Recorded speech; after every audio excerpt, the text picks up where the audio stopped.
Hello and welcome back to Elite Cross Plays Kentucky Route Zero. Last we left off, we just finished talking to Joseph, and we are about to go looking for the Marquez residence. And I stopped before we got to the next part, which is another unique feature of this game that I really love. It's the way you get around to the different areas. And it's time to go.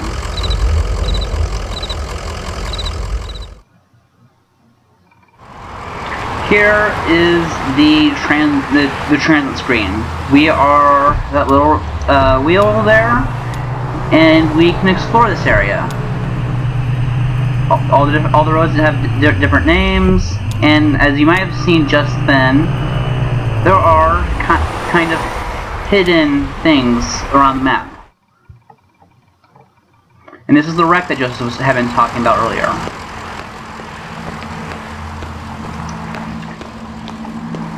Just things strewn all about the interstate as we venture farther and farther from the truck. Is about all we can go. Conway doesn't seem to want to go any further away from the truck, away from the light. We can talk to Blue. Conway shakes his head. What a waste, right? Guess you never liked the stuff anyway, did ya? Not the way I liked it. And there's stuff like this all over the map. There's some things that you only experience in text menus, or some things that like this where you can actually go into it. And it really promotes exploration. Instead of just going directly to where we need to go next, which is the Marquez residence, just up the interstate, just past that tree that's always on fire. It promotes exploration into these littler areas, like what seems to be a little town here. There might be something here that'd be interesting to experience. And they're kind of things that you only really get a chance to experience if you intentionally go off the interstate and take a chance on exploration. Which, again, the game never encourages you or discourages you from doing it. It's, like I said before, this game really is about giving personality to Conway, and everything from the way you get to where you're going to your dialogue options helps give that characterization. A tall black oak burns on a hill above the road, and over here we have the dragonflies. The truck drifts towards the shoulder, nearly run off the road by a swarm of dragonflies. The wings beat briefly in the headlights and disappear into the night. But here we have the Marquez farmhouse just off on Mammoth Cave Parkway, just off the interstate. Act 1, Scene 2. Marquez farmhouse. Now this is a serialized game. It's released in parts. There's 5 parts. So far as I know, only 3 are out. The game, when you purchase it, it costs $25.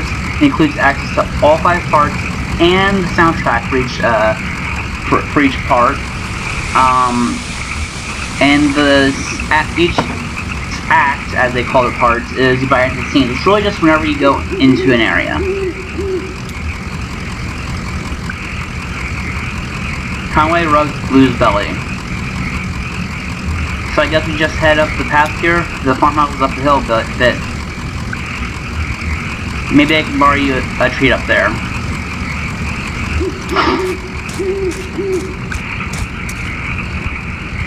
A street lamp lights the base of the dusty pathway leading up the hill.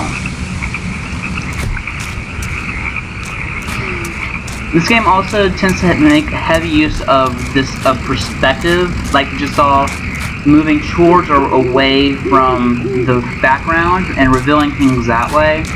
As we get closer and closer, the foreground disappears and we get more of the background. The family graveyard is set off to the side of the house. Headstones are inscribed with the surnames of the unfortunate: Nowalski, Padilla, Marquez. And I find this game has a really good audio balancing between elements in the foreground and background of what you need to pay attention to.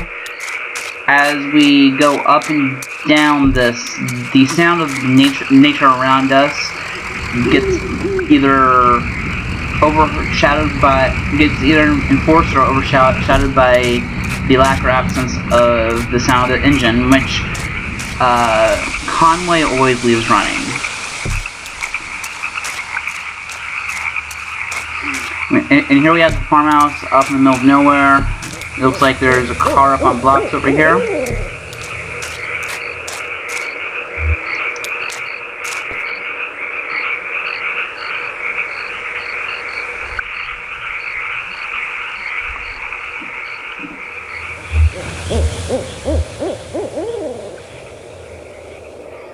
And as we focus in on the house more, even the sound of the frogs and the owls and the crickets falls away.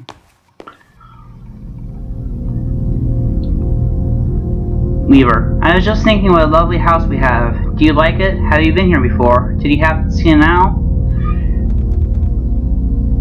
Conversations with Weaver tend to be interesting, and she tends to ask you more questions than you're given the option of answering, which I find kind of indicative, because again, we're indicating what's important to Conway. We've given here 3 questions: do you like the house, have you been here before, or did you happen to see an owl? And we have 3 answers, one for each of the questions, but we can't answer all of them. So I'm going to go with, I didn't see any owl. I know, I saw it out the window once. Big ugly thing, all sound and fury. Well, it's gone now.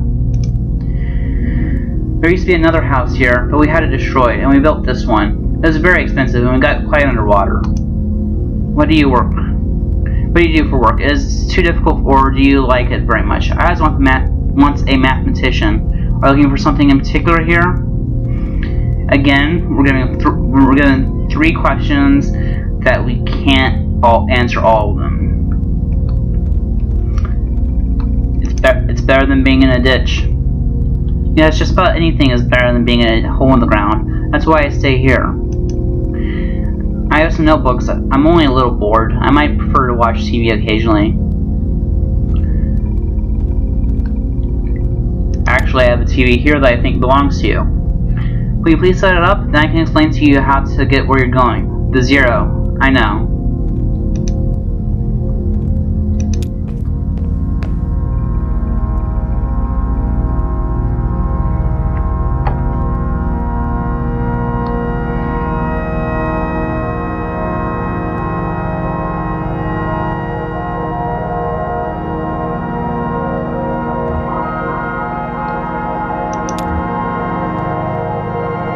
That's not how it's supposed to look. You made a mistake setting it up. Is it a foreign object to you? Which of your parents was it who wouldn't allow you to watch television?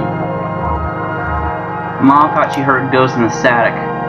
I know about that. She was ill, wasn't she? Mentally, I mean. Kind of distant. Fearful? Fearful, yeah, that's a way to put it. Yeah, but all backwards. I'm not surprised, are you? Have you been paying attention? I don't think you have. It's time to start paying attention now. Conway, look closely at the television.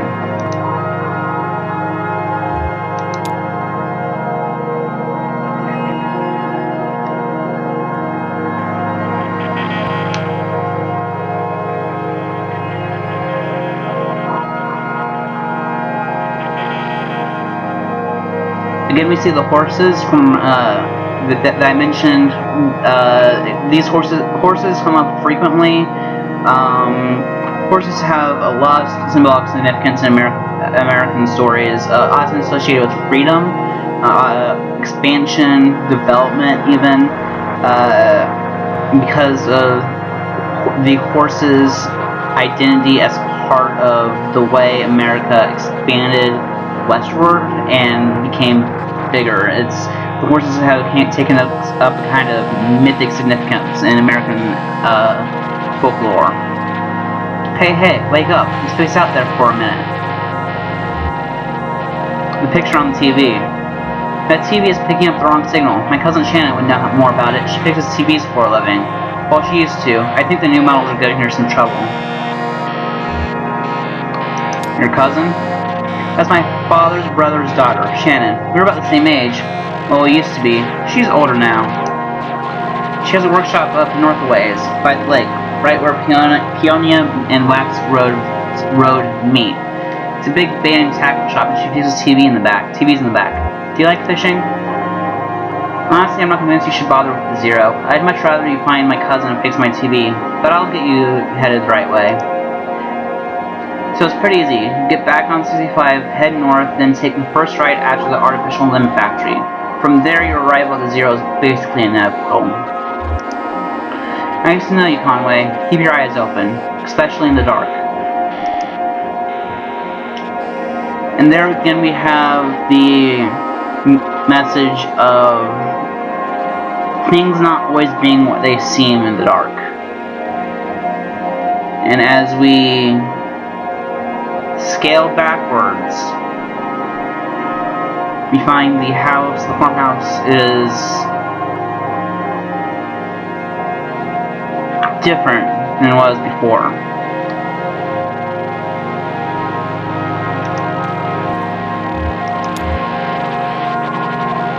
An abandoned spider web stretches across the bottom of the saucepan, a skillet is seasoned with dust.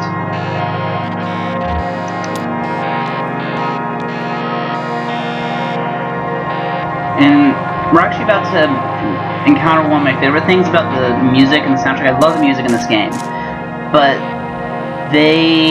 Cardboard Computer got live recordings for the songs, for certain songs, like what we're about to run into.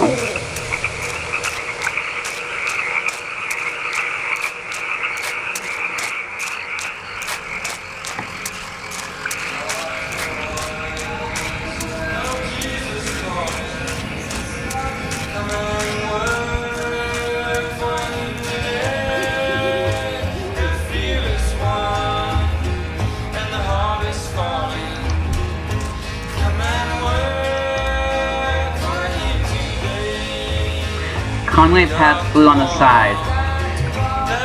There are some horses out there behind the house. Remember the horses you and Lisette and Ira had? Yours didn't like to sleep in the barn either.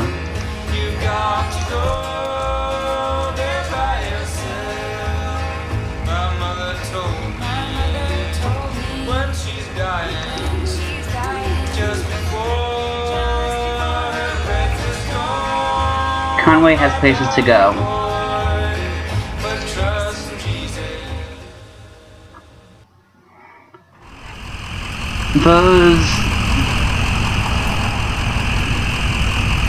Pretty much everything has some significance in the story.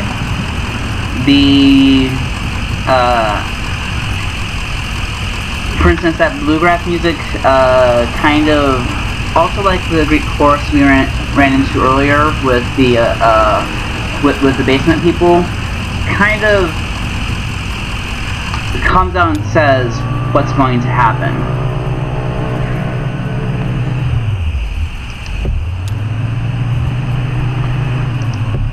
Let's check out this museum.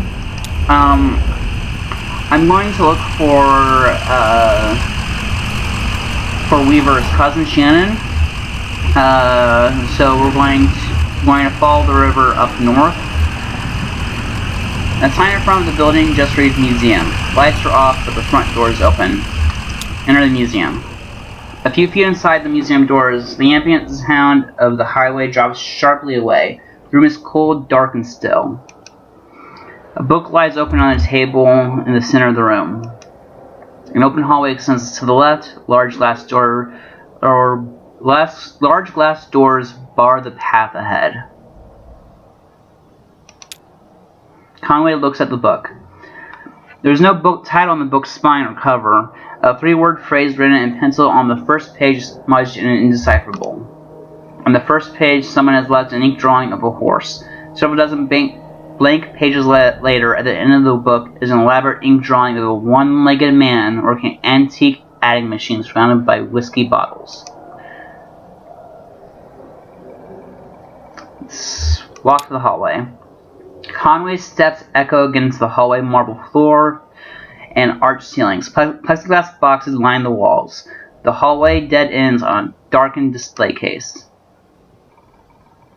Conway examines the boxes on the wall. The first box, just a few feet into the hall, contains an assortment of bird wings. Some are missing feathers. One largely brightly colored wing almost glows in the moonlight. Its feathers are intact, but a piece of bone pokes awkwardly from the tip. Conway examines the darkened display case. The display case is several yards wide, but just a few feet off the ground, and it's unlit, and back in the corner of the dark museum, very little moonlight creeps in. A gold-plated plaque on the surface of the case is a bit easier to read. It recounts a short history of fowl hunting in the region, and speculates abruptly about the nature of addiction.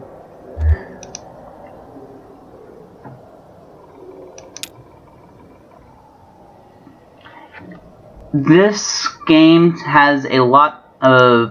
I would definitely put it in the genre of magic realism, where magic realism is a genre where strange things happen to the character, strange magical fantasy things that nobody ever it tends to be that nobody really addresses the oddity of these strange things or the mysticism of these things, but kind of lives through these weird mystical events without commenting on the strangeness and just experiencing it.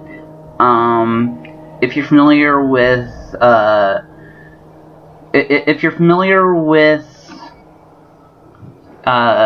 to Night Vale, there tends to be some magic realism elements in that.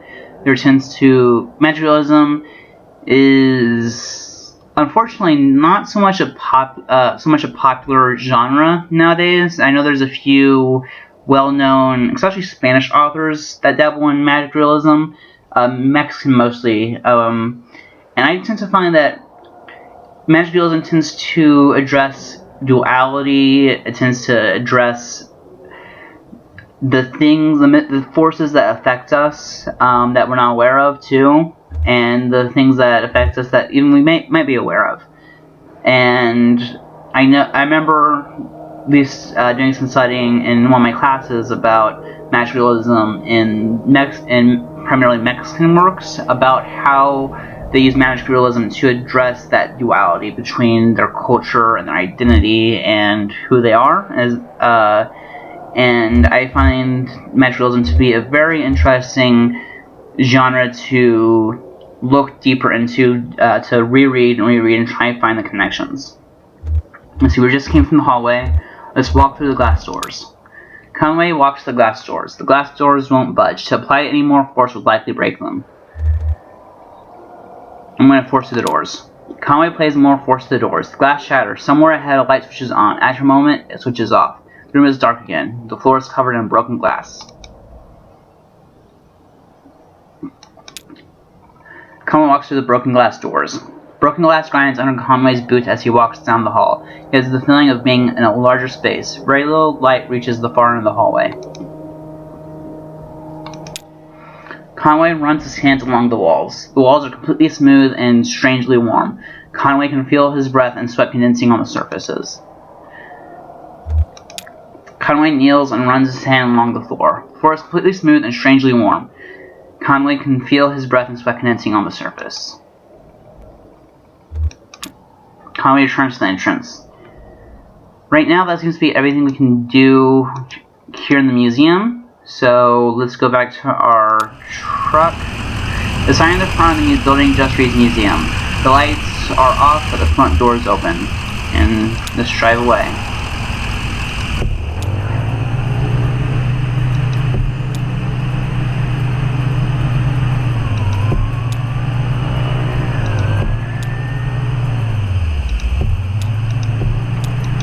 That's strange. Our road indicator isn't changing.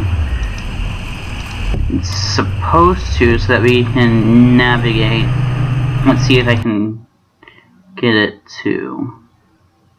Oh, and they tend to just give you directions to places. If you ever need to find a place that you're not sure about, you can go to this menu and just read the directions. From Kentucky Route 0 from Marquez Farm. Up north away by the lake, right where Petunia and Wax Road meet. It's a big band tackle shop, and she fixes TVs in the back.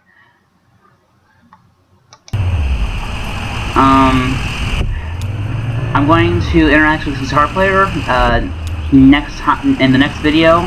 For now, this is Elite Cross playing Kentucky Route 0.